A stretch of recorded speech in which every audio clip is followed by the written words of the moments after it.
Lowering greenhouse gas emissions from existing buildings is a big challenge, especially for school districts where funding's always tight.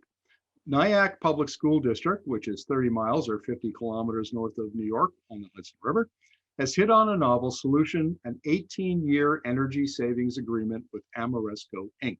So I'm going to speak to Dave Anderson, who's the Executive Vice President of Ameresco, and welcome to the interview, Dave. Good morning, Markham. Pleasure to be here. Why don't we start with a brief overview of the agreement, please? The agreement we have with Nyack Public Schools is an 18-year agreement, as you referenced.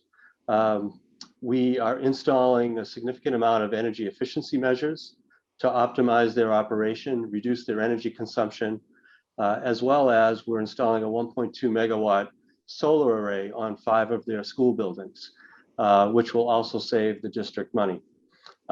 This is all structured in a way where the investment is covered over the 18-year period by a guarantee that Ameresco provides that the district will never go to a negative cash flow position. So when this project is amortized over an 18-year period, we're in all cases guaranteeing a level of savings that will satisfy, if not exceed, the debt service associated with that investment. And the other benefit of this is that the school district doesn't have to come up with any upfront capital either. Yeah, that's got to be a big problem. I've never met a school district that had enough money, at least not in recent years. So is this something that you're seeing more and more of in New York, maybe across the country? This is known as performance contracting. That's the contract vehicle that this is structured under. And this has become popular really since the early 1990s, but it's still very prevalent today. And given the budget constraints that many municipalities and school districts and other types of vertical markets have, this is a very unique, common way now that's becoming even more popular, where it doesn't require any upfront capital on the part of the customer, and it guarantees a positive cash flow over the life of the agreement. So it allows the school district, in this case, to focus any capital it has to its core mission without diverting any of that capital for energy needs. So if you don't mind me asking, how does Ameresco make money in this agreement? Sure. Effectively, Ameresco acts as a general contractor. So we will go in with our engineering team, identify all the energy and water using devices in the school district, and come up with recommendations where we can become more efficient and save the district money.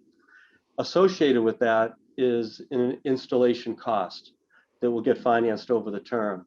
That cost, we put a markup on. So we get a construction profit on the project, but also for the amortization over the 18 years in this case, we're providing our balance sheet essentially a guarantee to the district that they'll be cash whole over the life of that contract. So essentially, I would say maybe betting is maybe not the right word, but you're calculating that you can bring them savings and also generate enough savings that your company makes a profit as well. Exactly. The profit on the contract is really embedded into the investment of the contract, the total project cost. So during a construction period, let's say it's a 1-year construction period, we actually get our cost back over that 12-month construction period. So we've taken our profit and we've paid for all of the project costs associated with delivering that total project. Now it gets financed over 18 years. We're guaranteeing that on an annualized basis, the district will save at least the debt service associated with that project. Now, your company specializes in sustainability and energy efficiency, renewable energy. And a common theme in my interviews with experts around building stock and decarbonizing it is, a lot of these buildings they're old, they're leaky, they have inefficient HVAC systems, on and on. I mean, it's a real problem on a very large scale. And do you see, especially around public buildings, that this model is something that can accelerate decarbonization of the building stock? Absolutely, and it will also address the building condition that you're referencing. And Nyack is a good example. We are implementing Nyack in 2 phases. We had an earlier phase, and now this just announced most recent phase. It's about a $6.8 million investment overall, but the project scope associated with this includes installation of LED interior and exterior lighting, new building control systems, variable frequency drives, but also not only energy efficient equipment.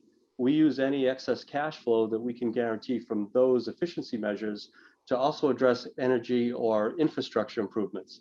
So we've replaced a roof, we're replacing windows. So to your point about building condition, we leverage what the district would otherwise be paying the utility for by deploying that saved energy to reinvest into their schools, not only for efficiency, but to the extent there's excess cash flow to infrastructure. Yeah, looking at your numbers, so you're investing $3.5 million, as I understand it.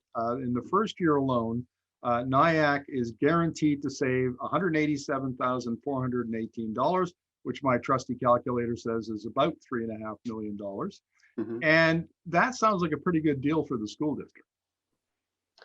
It is. And again, you know, this particular contract mechanism is widely used, predominantly in the public sector, state, local, federal government. This is probably the most predominant contract vehicle that is used for the reasons that were cited before. The public entity does not have to come up with any capital. They don't have to get a voter referendum to raise the capital, because effectively we're diverting operating expense that they would otherwise pay for the utility to reinvest in their facilities.